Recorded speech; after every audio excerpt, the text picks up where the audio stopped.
Good afternoon, students. Let's start today's class about creating an inventory. We are creating ಒಂದು textile company ಅಂತ ಅನ್ಕೋಣ. ಈಗ textile ಕಂಪನಿಯಲ್ಲಿ ಏನ್ ಸೇಲ್ ಮಾಡ್ತಾರೆ, ಲೈಕ್ ಕ್ಲಾತ್ಸ್, ಲೈಕ್ ಜೀನ್ಸ್ ಬರುತ್ತೆ, ಟಾಪ್ಸ್, ಕುರ್ತಾಸ್ ಬರುತ್ತಲ್ಲ. ಈಗ ಅದೆಲ್ಲ ಯಾವ ಗ್ರೂಪ್ ಬರುತ್ತೆ? Under clothes. ಈಗ ಏನ್ ಮಾಡ್ತೀರಾ, first go to create and under create ಅಲ್ಲಿ ಗೋ ಟು ಸ್ಟಾಕ್ ಗ್ರೂಪಿಗೆ ಹೋಗ್ತೀರಾ. ಅಂಡ್ ಅಂಡರ್ ಸ್ಟಾಕ್ ಗ್ರೂಪ್ ಈಗ ನೇಮ್ ಏನ್ ಕೊಡ್ತೀರಾ? ಕ್ಲಾತ್ಸ್, ಬಿಕಾಸ್ ಅದೆಲ್ಲ ಐಟಮ್ಸ್ ಅಲ್ವಾ. ಸೊ ಫಸ್ಟ್ ಕ್ರಿಯೇಟ್ ಕ್ಲಾತ್ಸ್ ಅಂತ ಗ್ರೂಪ್ಸ್ ಕ್ರಿಯೇಟ್ ಮಾಡಿ, ಕ್ಲಾತ್ಸ್ ಅಂಡರ್ ಪ್ರೈಮರ್ನೇ ಇಟ್ಟು ಅಂಡ್ ಅಗೇನ್ ಅದನ್ನ ಸೇವ್ ಮಾಡಿ. ಈಗ ಸ್ಟಾಕ್ ಗ್ರೂಪ್ ಕ್ರಿಯೇಟ್ ಆದ್ಮೇಲೆ ನೆಕ್ಸ್ಟ್ ಏನಿದೆ, ಆಕ್ಚುಲಿ ಕ್ಯಾಟಗರಿ ಅಂತ ಇದೆಯಲ್ಲ. ಯೂಶಲಿ ನೀವು ಗ್ರೂಪ್ ಆಲ್ರೆಡಿ ಕ್ರಿಯೇಟ್ ಇದೆ, ಕ್ಯಾಟಗರಿ ಬೇಡ. ಸೊ ಒಂದು ಗ್ರೂಪ್ ಇದೆ ಆಯ್ತು. Then create stock item create ಮಾಡಬೇಕು, ಬಟ್ ಬಿಫೋರ್ ದಟ್ ಏನ್ ಮಾಡಿ, ಕ್ರಿಯೇಟ್ ಯೂನಿಟ್ಸ್. ಈಗ ಕ್ಲಾತ್ ನ ಯಾವ್ದ್ರಿಂದ ಮೆಷರ್ ಮಾಡ್ತಾರೆ? ಪೀಸಸ್ ಆರ್ ನಂಬರ್ಸ್ ಅಥವಾ ಪ್ಯಾಕ್ಸ್ ಅಲ್ವಾ. ಓಕೆ, ಈಗ ನಾನು ಪೀಸಸ್ ಕ್ರಿಯೇಟ್ ಮಾಡ್ತೀನಿ. ಸೊ ಸಿಂಬಲ್ ಇಸ್ ಪೀಸಸ್ ಅಂತ ಕೊಟ್ಟಿದ್ದೀನಿ, formal name is pieces and in the units also create pieces ನ ಸೆಲೆಕ್ಟ್ ಮಾಡ್ತೀನಿ.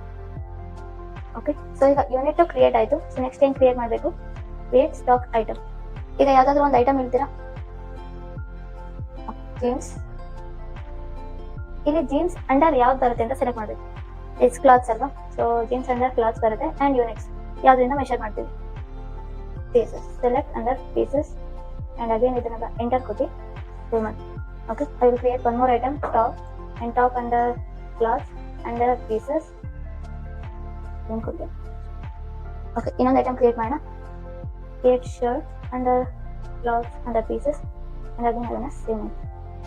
Okay, so after created stock items create ಆದ್ಮೇಲೆ ನೆಕ್ಸ್ಟ್ ಏನಿದೆ, ಗೋಡೌನ್ಸ್ ಅಂತ ಇದೆ. ಸೊ ಗೋಡೌನ್ಸ್ ಅಂತ ಅಂದ್ರೆ ಏನು? ಈಗ ಫಾರ್ ಎಕ್ಸಾಂಪಲ್ ನಿಮ್ಮದೇ ತುಂಬಾ ಬ್ರಾಂಚಸ್ ಇದೆ, ಯಾವ್ಯಾವ ಬ್ರಾಂಚಸ್ ಇದೆ ಆ ಬ್ರಾಂಚಸ್ ನ ಕ್ರಿಯೇಟ್ ಮಾಡಿ. ನೀವು ಯಾವ್ದು ಕ್ರಿಯೇಟ್ ಮಾಡಿಲ್ಲ ಅಂದ್ರೂ there is already one branch ಇರುತ್ತೆ, ದಟ್ ಇಸ್ ಮೇನ್ ಲೊಕೇಶನ್. ಒಂದು ಮೇನ್ ಲೊಕೇಶನ್ ಅಂತ ಆಲ್ರೆಡಿ ಇರುತ್ತೆ ಅಂಡ್ ಅದನ್ನ ಬಿಟ್ಟು ನೀವು ಬೇರೆ ಕ್ರಿಯೇಟ್ ಮಾಡ್ತೀರಾ ಅಂದ್ರೆ ಈಗ ಇಲ್ಲಿ ಕ್ರಿಯೇಟ್ ನೀವು ಹೋಗ್ತೀರಾ. ಓಕೆ, ಈಗ ಒಂದು ಬ್ರಾಂಚಸ್ ಕ್ರಿಯೇಟ್ ಮಾಡ್ತೀನಿ. ವಿಜಯನಗರ ಅಂತ ಕ್ರಿಯೇಟ್ ಮಾಡಿದ್ದೀನಿ ಅಂಡರ್ ಪ್ರೈಮರಿ ನೇಲಿ. ಸೊ ಆಲ್ರೆಡಿ ಒಂದು ಮೇನ್ ಲೊಕೇಶನ್ ಇದೆಯಲ್ಲ, ಸೊ ಮೇನ್ ಲೊಕೇಶನ್ ಆಗಿರಲಿ, ಜಸ್ಟ್ ಇದನ್ನ ಪ್ರೈಮರಿ ಅಂಡರ್ ತಗೊಂಡು ಸೆಲೆಕ್ಟ್ ಮಾಡಿ. Okay, so I will create one more branch, that is Kengeri and again ಅದನ್ನ ಗೊತ್ತಾಗಿದೆ ಅಲ್ವಾ. ಸೊ ನೀವು ಅಗೇನ್ ಯಾವ್ದಾದ್ರು ಬ್ರಾಂಚ್ ನ ವ್ಯೂ ಮಾಡಬೇಕು ಆರ್ ಆಲ್ಟರ್ ಮಾಡಬೇಕು ಅಂತ ಅಗೇನ್ ಗೊತ್ತು ಆಲ್ಟರ್ ಅಂಡ್ ನಿಮಗೆ ಯಾವ್ದು ಬೇಕು ಅಂಡ್ ಅದನ್ನ ಸೆಲೆಕ್ಟ್ ಮಾಡಿ ವ್ಯೂ ಮಾಡಿ. This is how we create inventories in company.